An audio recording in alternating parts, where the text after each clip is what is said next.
Well, you can do anything but they hold that blue shade. You ain't nothing but a hound dog crying all the time. You ain't nothing but a hound dog crying all the time. Well, you ain't never got from me, you ain't no friend of mine. Treat me like a fool, treat me mean and cruel, but love me, bring my faithful heart, tear it all apart, but love me.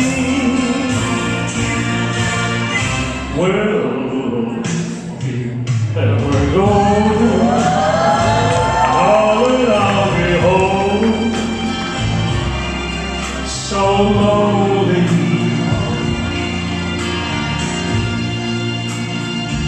better get on my knees. All I ask is please, please love me. Oh yeah. Well, since my baby left me, well, I found a new place to dwell. Well, it's down at the end of lonely street, a moment, a great hotel. Oh, I'm so lonely, baby. Oh, I'm so lonely. I'll be so lonely, I can die. Oh, yes, I've got to live with you, and hold on with you, darling. Maybe far takes two. Oh, yes, I've got to live with you, and hold on with you. I know what you're gonna do with you, honey. I know what you're gonna do with you, honey. Well, my baby, I know what I'm doing with all you, yeah.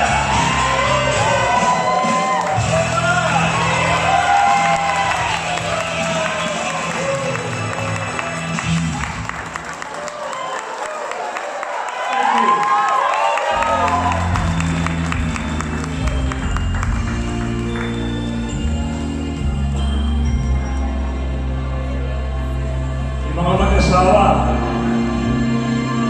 guys, hold your wife's hand and sing this to her. Love me tender, love me sweet, never let me go. You have made my life complete, and I love you so.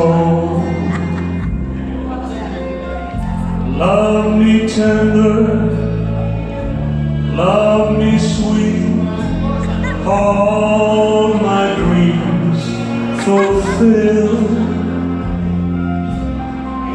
For my darling, I love you, and I always will.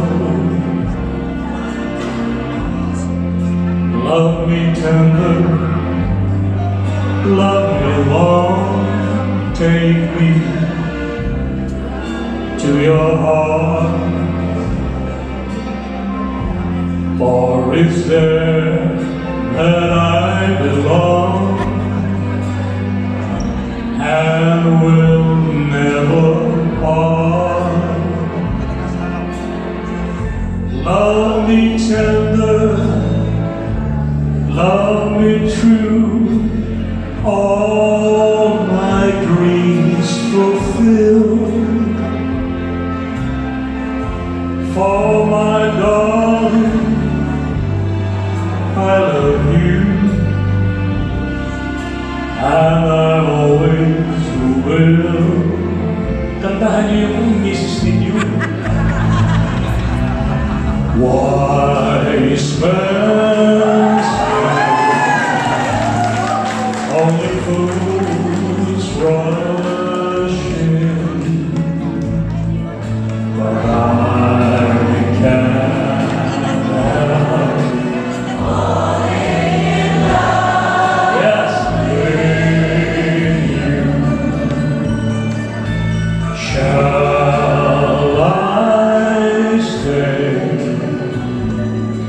Would it be a sin if I can't help falling in love with you? Like a river flows surely to the sea, darling, so it goes. Some things are meant to be. Take my hand, take my whole life too, or I can't help falling in love with you. I can't help falling in love with you.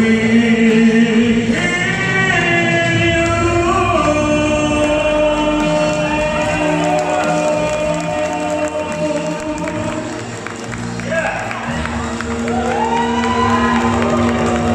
Thank you very much.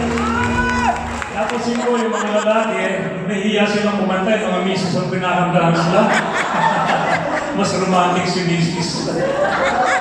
Anyway, nung inintroduce po akong Elvis Presley of the Philippines, palagi ko sinasabi, maraming buhok na nakakaraan. Maraming taon na nakakaraan. And that was the title that made me popular. Anyway, I'm so glad that I'm here. I'm very comfortable kasi marami akong kaedad dito. So, we are the young ones, right? Kaya lang po, NCE. Young ones. At least dito, meron reaction when they introduce Eddie De Mesa. Kasi pagka millennials yung aking audience, walang reaction pag sinabi nilang Eddie De Mesa. Pero pag sinabi nilang siya yung grandfather ni Andy Eigenman, meron reaction. Anyway, I'm glad that we're here and this is really, pinapanood ko yung mga senior kanina, ang gagaling yung sumayaw, mga babae. At saka yung mga lalaki, ang gagaling kumanta, yung mga Engelbert Humperdinck pa. Wow! Galing naman. Anyway, I'm here to tell you what happened in my life kasi maraming nagtatanong. Why are you doing what you are doing today? So I'm gonna share it with you. Noong pong ako'y naging tanyag, akala ng mga tao ay maligaya na ako. Yun din ang aking akala. Dahil sabi ko, pagka kumikita ako ng pera, lalo lang tanyag ako, at saka nakakapaglakbay, nagibili ko yung gustong bilhin, maligaya na ang buhay, pero nagkamali po ako. At kung yun ay inyong naranasan na o hindi pa naranasan, totoo po yun na ang salapi, katanyagan, at mga material things ay hindi nakapagbibigay ng tunay na kaligayahan. As a matter of fact, para po mapuno yung emptiness na aking nararamdaman, ay hindi po ako naging tapat sa aking asawa. At dahil sa hindi ko pagiging tapat, nasira yung aking marriage. Nagkahiwalay kami. Kasi hindi na nakaya ni Rosemary na patawarin ako ng maraming beses. Pero hindi rin ako nagbabago. And for her sanity, she left with our 3 children. Noong nag-iisa na ako, I realized what I have lost. Sabi nga nila, you don't realize what you have until you lose them. When I was alone, yung aking mundo lalo naging empty. And so I turned to religion. Sabi ko, baka yung religion makakatulong sa akin na mabago. Pero sa totoo lang, nagkursilyo ako. Sino po nakadinig ng kursilyo dito? Oh, okay, mga kursilista.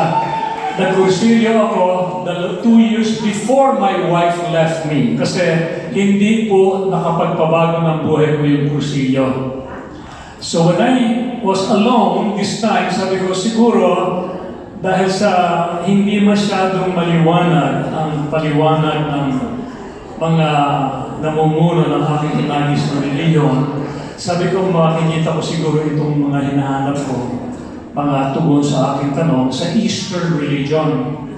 So noong pong nag-martial law, nagpunta ako ng Amerika, tumanggap ako ng kontrata to entertain in Hawaii, at doon ay nakakilala ako ng isang grupo ng ang tinuturo doon, ang pinag-aaralan ay pawang Eastern religion. Kasi marami silang pangako na you do this, you do that, you will have peace of mind, you will be a better person, mababago ka. But you know, 3 years ako nandoon. Marami kami pinag-aralan Eastern religion. Maraming mga Eastern religion na pinag-aralan o binasa ko na hindi kanya. Of course, nadinig nyo ang Buddhism, o Zen Buddhism, yoga, transcendental meditation, pero yung way of the fakir, way of the monk, Sufism, the fourth way, hindi ko nadinig yan at doon pinag-aralan namin. Promising that I will change, I will be a better person, and I will have peace of mind. Pero 3 years ako nandoon, hindi rin nabago ang buhay ko. As a matter of fact, I became worse while I was in America, while I was being a member of this group. Kasi hindi na nagkasya ang pag-inom ng alak para makalimot sa problema ko. I became addicted to drugs. Mabuti na lamang. At hindi ako nag-acid. Dahil kung nag-acid ako, baka wala ako dito ngayon. But it was strong enough. Hash and loaded marijuana with PCP and all that. I was really lost. Na dumarating yung punto na I just wanted to die para na makalimot ako sa problema ko. But at the same time, natatakot ako mamatay. Hindi ko alam kasi what is life after death. Natutunan ko 3 theories of reincarnation. Sabi ko, anong totoo dito? Now, it was during that time na gusto ko rin makawala sa image ko as the eldest president of the Philippines sa America. They want you to be original. And I said, I want to sing other songs. I want to sing songs that talks about God, that talks about love, dahil nauuso na yung punk rock. Yung punk rock po, ang mga awiting yon ay pornography in music. They glorify illicit sex, adultery. They have songs about anti-government, anti-establishment, anti-God. Lahat po ng mga hindi dapat. Sabi ko, gusto kong umawit ng in contrast to that. I want to sing good songs. And I was looking for a band to play with me. Somebody suggested, alam mo, itong Sabadong ito, pumunta ka dito sa Lost and Found Coffee House at baka nandoon yung banda ng mga Pilipino na ang kinakanta nila is about God. Sabi ko, saan yun? Lost and Found Coffee House. Interesting. So, nung Sabado, nagpunta ako doon at habang ako yung nakatayo doon sa pintuan ng Lost and Found Coffee House, ay meron silang write-up na nakalagay doon. If you feel that you have lost your way in life, why don't you join us for a free cup of coffee and we may be able to point you to the way? Interesado ako doon, ha? Interesting. As I was pondering and I was reading, somebody came up and said, would you like to have a cup of coffee? Of course, in San Francisco, malamig doon palagi, and always a cup of coffee is welcome. I went in, I sat down, he brought me the cup of coffee and he asked me if there's anything else that I can do for you. I go, yes, I want to meet the Filipino band who's supposed to be playing tonight. Sabi niya, I'm sorry, they're supposed to be playing next Saturday. But the band leader is here. To make the long story short, he introduced me to this Filipino band leader. His name is Bobby, and we became friends. When I told her about my plans of going to Las Vegas, thinking that more money and popularity will fill that emptiness, sabi niya, Ed, hindi mo rin makikita doon ang hinahanap mo. Because money and popularity will not fill that emptiness. And he told me about the person who said that naparito ako upang magbigay ng buhay na masagana. I did not realize that he was quoting the Lord Jesus Christ in John 10:10. Sabi niya, I came that they may have life and that they may have it more abundantly. Well, I became interested, we became friends, he would visit me, he gave me a Bible, and we started reading the Bible. Wala kaming formal Bible study. Nagbabasa lang kami. And you know, sa aming pagbabasa ng Bible, I learned 3 important things. Number 1, natutunan ko sa Biblia na kapag namatay ang isang tao, sa sandali mamatay ang isang tao, 2 lugar lamang ang patutunguhan niya. Either sa langit o sa impyerno. Wala akong nakitang purgatorio doon or limbo. Pangalawa, ang mabuting gawa ay hindi nakapagbabayad ng kasalanan. Dahil ang sabi sa Ephesians chapter 2 verses 8 and 9, for by grace are you saved through faith, and not of yourselves. It is the gift of God, not of works, lest any man should boast. Nasa kayo sabi ko, salvation is not a reward for good works. Lumaki ko sa video, marami lang ginagawang mabuting bagay. There's nothing wrong with that. Pero kung yun ang basihan para makapunta ka sa langit, ay hindi naaayos sa Biblia.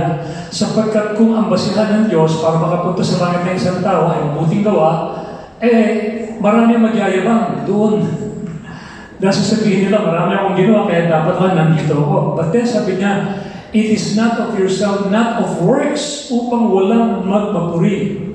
So, salvation is a gift. Ang gift, hindi pinagtatrabahuhan yan.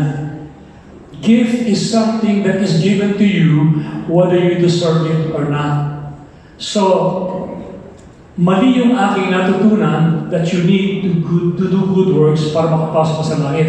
That is second. Number 3, no matter how religious you are, unless you are born again, you cannot enter the kingdom of heaven.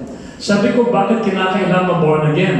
Katulad nung pinagsabihan ng Panginoon. Sabi nung taong pinagsabihan ng Panginoon, makapapasok pa ba ako sa sinapupunan ng nanay ko at para ipanganak na muli?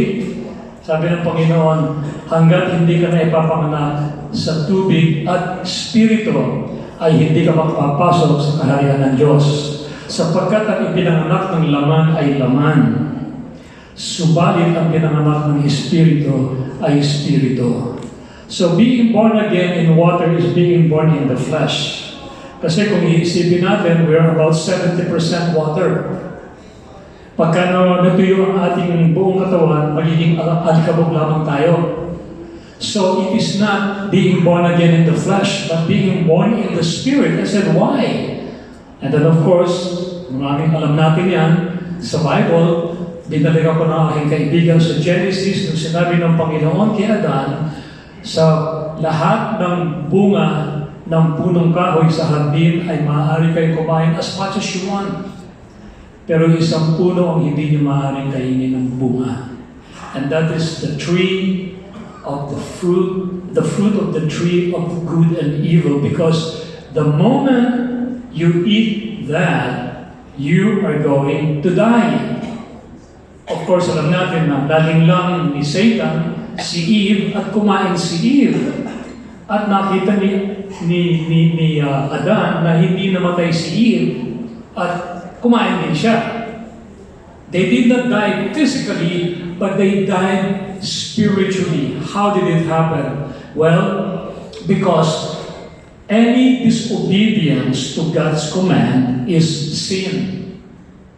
And according to the Bible,